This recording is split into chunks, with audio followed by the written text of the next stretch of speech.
तेज हो गई है।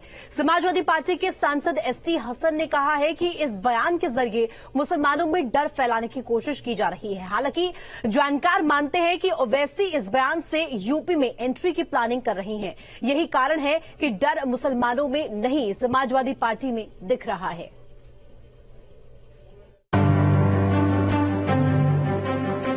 ओवैसी का बयान सियासी घमासान। बात अगर ऐसी संसद में आती है तो वो ब्रॉड माइंडेड जितने भी तो मेरी इस बात को एक दिन आएगा जब भारत की पार्लियामेंट में किसी मुसलमान का मॉब लिंचिंग हो जाएगा। वो दिन दूर नहीं है, वो दिन दूर नहीं है। तो सुना आपने, ओवैसी ने बीजेपी सांसद रमेश बिधूड़ी की बीएसपी सांसद दानिश अली पर की गई टिप्पणी के बाद क्या कहा। इस बयान के बाद आरोप लगा रही हैं कि ओवैसी मुसलमानों में डर फैलाने की कोशिश कर रही हैं। आरोपों के घेरे में सिर्फ ओवैसी ही नहीं है, सरकार को भी निशाने पर लिया जा रहा है। वो लोकसभा के सांसद हैं, देश की सर्वोच्च सदन में बैठते हैं, देश उनकी प्राथमिकता होना चाहिए। उनको जब भी उनकी बातों में कहीं देश नहीं दिखता, सिर्फ एक विधा दिखती है, एक व्यक्ति दिखता है, एक समाज दिखता है, एक कौम के लोग दिखते हैं, ये कष्टप्रद है। उनको देश की भी बात करना चाहिए, देश हित की भी बात करना चाहिए, देश की प्रगति की बात करना चाहिए, अच्छाई, देश में जो अच्छे काम हो रहे हैं उनकी तारीफ भी करना चाहिए। लेकिन उनके मुंह से आज तक कोई किसी भी बात के लिए हम लोगों ने तारीफ नहीं सुना। इन लोगों के पास कोई मुद्दा तो है नहीं, कहीं एक कोई बात मिल जाती है उसी को पकड़ कर बैठ जाते हैं। पार्टी उस पर स्पष्ट कर चुकी है, अपनी बात को स्पष्ट कर चुकी है पार्टी। तो इस बात को दोहराना, बार बार उसको आधार बनाना कहीं से गलत नहीं है। भारतीय जनता पार्टी इस तरह के बयानों में और इस तरह की बातों से अपने आप का अपना कहीं कोई सरोकार नहीं रखती और इसको पार्टी ने बड़ा गंभीरता से लिया है। अब बात करते हैं उस डर की जिसके चलते एसटी हसन ने ओवैसी पर हमला बोला है।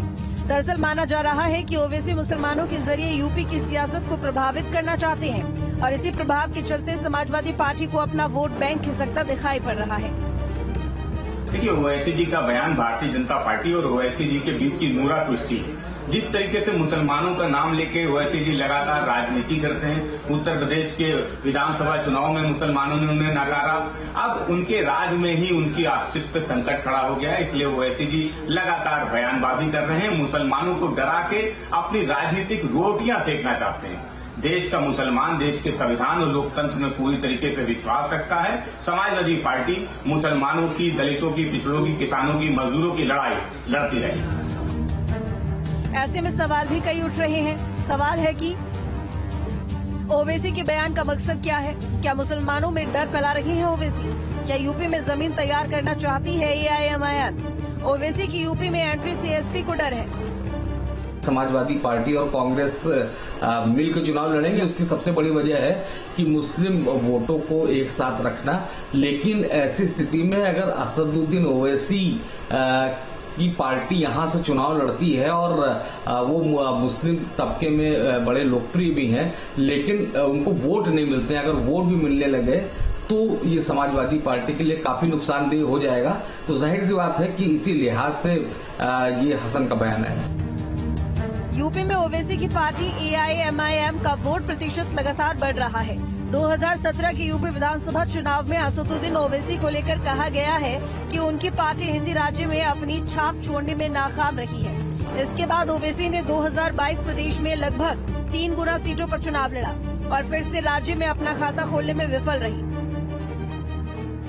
2017 में 38 सीटों पर लगभग 2 लाख वोट मिले, जो कि टोटल वोट शेयर का लगभग 0.2% था। 2022 में 97 सीटों पर चुनाव लड़ा।